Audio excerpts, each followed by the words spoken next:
सूरह तौबा आयत नंबर 100 निकालिए। अल्लाह ताला इरशाद फरमाता है कि वस्साबिकूनल अव्वलूना मिनल मुहाजिरीन वल अंसार वल्लज़ीना तबअूहुम बिइहसान रज़ियल्लाहु अन्हुम व रदू अन्हु वअद्द लहुम जन्नातिन तजरी तहता अल अनहार खालिदीन फीहा अबदा ज़ालिकल फौज़ुल अज़ीम। ज़रा गौर से सुनिएगा, ये मौजूदा करंट दौर का मसला आपकी खिदमत में जिक्र कर रहा हूँ और जमहूर और कलील तादाद के फ़र्क के एतबार से आपको एक मसला समझाना चाहता हूँ।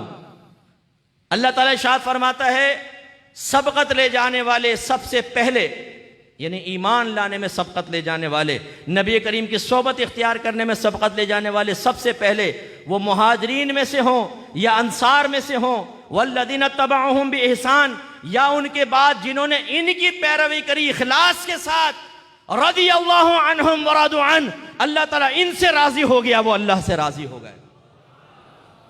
मुहाजिरीन जिन्होंने हिजरत करके आए, अंसार जो मदनी सहाबा थे, और इसके बाद जो इखलास के साथ इनके पैरवी करने वाले हुए, वो जो इनके बाद ईमान लेकर आए, खुसूसन फतह मक्का के बाद ईमान लेकर आए, अल्लाह ताला ने सबके बारे में ऐलान फरमाया अल्लाह इनसे राजी, वो अल्लाह से राजी।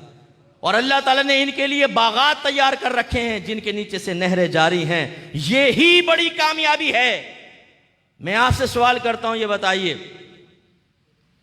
अल्लाह तबारक व तआला अज़ल से जानता था कि सहाबा के माबैन क्या होने वाला है कि नहीं है? क्योंकि याद रखें, जैसे अल्लाह की ज़ात कदीम, उसकी सिफ़ात भी कदीम है। अल्लाह ताला देखता है, अल्लाह ताला सुनता है, वो हई है, वो क़य्यूम है, कायम रहने वाला है, उसका इरादा है, उसका इल्म है, उसकी कुदरत है, उसका कलाम है, ये सिफ़ात ज़ातियाँ हैं। जब अल्लाह ताला कदीम है तो सिफ़ात भी कदीम है। ये मुसल्लमा कायदा और कानून है, ये अक़ीदा है, मानना पड़ेगा। इसलिए कि अगर ये कहा जाए एक वक्त था अल्लाह था, सिफ़ात नहीं थी, तो मादल्ला सुम्मा मादल्ला, अल्लाह, इसका मतलब है अल्लाह ताला था, हयात नहीं थी, अल्लाह ताला था, क़ियाम नहीं था, अल्लाह ताला था, कुदरत नहीं थी, अल्लाह ताला था, देख नहीं सकता था, अल्लाह था, सुन नहीं सकता था, अल्लाह था, इल्म नहीं था, अल्लाह था, इरादा नहीं था, अल्लाह था, कुदरत नहीं थी, अल्लाह था, कलाम नहीं था। तो सवाल पैदा होता है, फिर अल्लाह को किसने दिया? किसने अल्लाह को ज़िंदगी दी? किसने ये सब दी? इसका मतलब ये अगर मान लिया जाए तो फिर एक और खुदा का तस्वुर लाजिम आएगा जो अल्लाह से भी ताकतवर होगा। फिर सवाल होगा, बताएं उसकी सिफ़ात कदीम है कि नहीं है? अगर आप माने कि नहीं, ज़ात थी, सिफ़ात कदीम नहीं है, उसे किसने दी? एक और खुदा मानना लाजिम आएगा। इस तरह कसीर खुदाओं का वजूद मानना लाजिम आएगा। तो मुसल्लमा उसूल ये है कि जैसे अल्लाह की ज़ात कदीम, उसकी तमाम सिफ़ात भी हमेशा से है, हमेशा से। अब सुनिए, इसका मतलब ये है अभी सहाबा पैदा भी नहीं हुए, उनके दरमियान जो मुआमलात हैं अभी मारिज़ वजूद में भी नहीं आए, लेकिन अल्लाह को इल्म है क्या होने वाला है। अल्लाह ताला कुदरत भी रखता है और अल्लाह का कलाम भी अज़ली है। इसका मतलब है सहाबा पैदा भी नहीं हुए, उनके दरमियान मुआमलात हुए ही नहीं, और आपका रब जानता है क्या होने वाला है, फिर भी अज़ल से ही फरमा रहा है रज़ियल्लाहु अन्हुम व रदू अन्हु, अल्लाह इनसे राजी, वो अल्लाह से राजी। उनके लिए अल्लाह ने अज़ल से जन्नतों का ऐलान कर दिए। अच्छी तरह याद रखें, जिसकी सहाबियत साबित हो गई, अगर कोई उस पे तान करे, उसे जहन्नमी करार दे, तो याद रखें उसने नस्स क़तई का इनकार किया, वो जहन्नम के अंदर जाएगा।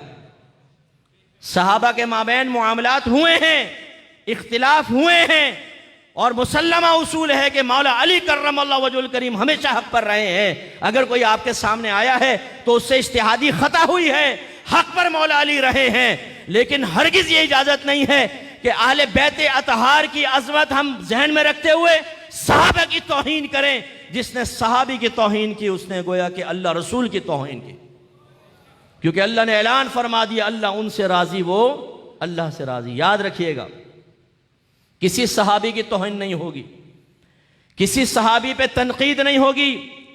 इन्नमा असहाबी का नुजूम, सरकार ने फरमाया मेरे तमाम सहाबा सितारों की तरह हैं, तुम जिसकी पैरवी करोगे हिदायत पा जाओगे। हजरत हसन रज़ी अल्लाह तआला अन्हु को अपने साथ बिठा के सरकार ने क्या फरमाया था? अनकरीब मेरा ये बेटा मुसलमानों के दो गुरोहों के दरमियान सुलह करवाएगा। हदीस मौजूद है, मेरा ये बेटा मुसलमानों के दो गिरोहों के दरमियान सुलह करवाएगा।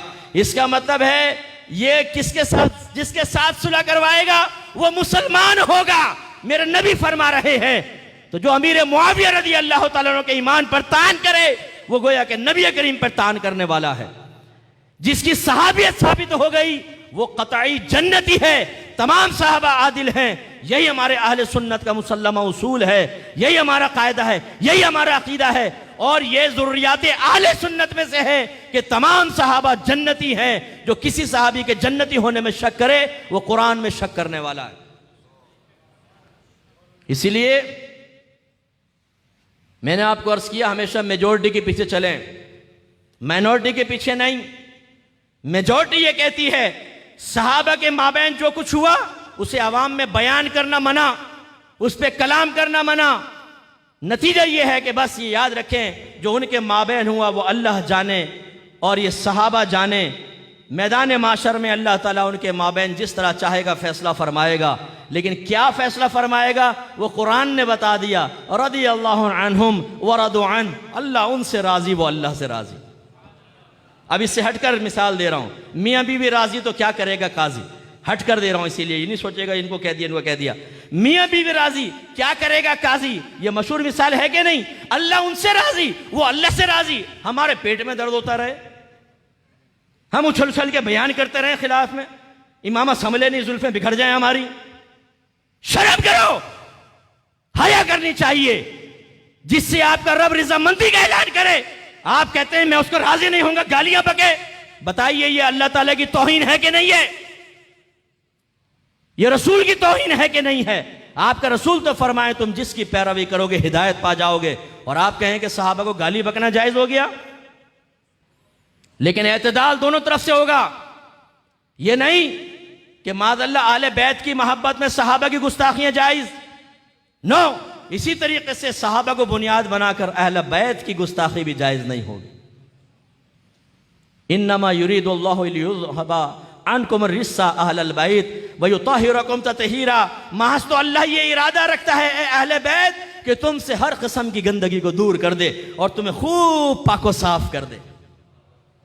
ये आयत उम्महातुल मोमिनीन के फ़ज़ाइल के बाद ये हिस्सा आया है, तो मुत्तफ़क़ुन अलैह, इसमें तो सब कहते हैं कि आले बैत में उम्महातुल मोमिनीन दाखिल। अगर इस आयत को यहाँ तक रहने देते और आगे नबी करीम का कोई अमल मनक़ूल ना होता तो शायद बाद में आने वाले यही कहते कि ये आयत सिर्फ उम्महातुल मोमिनीन के बारे में है, ये इनाम उन्हीं के बारे में है। लेकिन मेरी वालिदा सईदा आयशा सिद्दीक़ा रज़ी अल्लाह तआला अन्हा राविया है कि जब ये आयत नाजिल हुई, सरकार तशरीफ फरमा हुए, एक चादर ली, मौला अली को बुलाया, उन्हें अपनी चादर में समेट लिया। बीवी फातिमा को बुलाया, उन्हें चादर में ले लिया। इमाम हसन हुसैन को बुलाया, उन्हें चादर में ले लिया और फरमाया कि ये मेरे अहले बैत हैं। यानी कुरान इशारा कर रहा है उम्महातुल मोमिनीन वो भी हक है और ये मेरे अहले बैत हैं। अल्लाह ने इनसे हर किस्म की गंदगी को दूर कर दिया है। शहजादी कौनैन से सारी गंदगियां दूर हैं, इमाम हसन हुसैन से गंदगियां दूर कर दी गई, मौला अली से गंदगियां दूर कर दी गई। इसी वजह से इनको हम कहते हैं पंज तन पाक। पंज माने पांच, तन माने जिस्म, पांच पाक जिस्म। अल्हम्दुलिल्लाह अहले सुन्नत इंतहाई बैलेंस मजहब लेकर चलते हैं, ना सहाबा की गुस्ताखी ना आले बैत अतहार की। जो मकाम सहाबा का है वो सहाबा का है, जो आले बैत अतहार का है वो आले बैत अतहार का है। अहले सुन्नत का है बेड़ा पार, असहाबे रसूल नजम है और नाव है इतरत रसूलुल्लाह की। ये तीन हिस्से बयान किए आला हज़रत ने। अहले सुन्नत का है बेड़ा पार और असहाबे रसूल नजम है, ये सारे सितारे हैं, और नाव है इतरत रसूलुल्लाह की।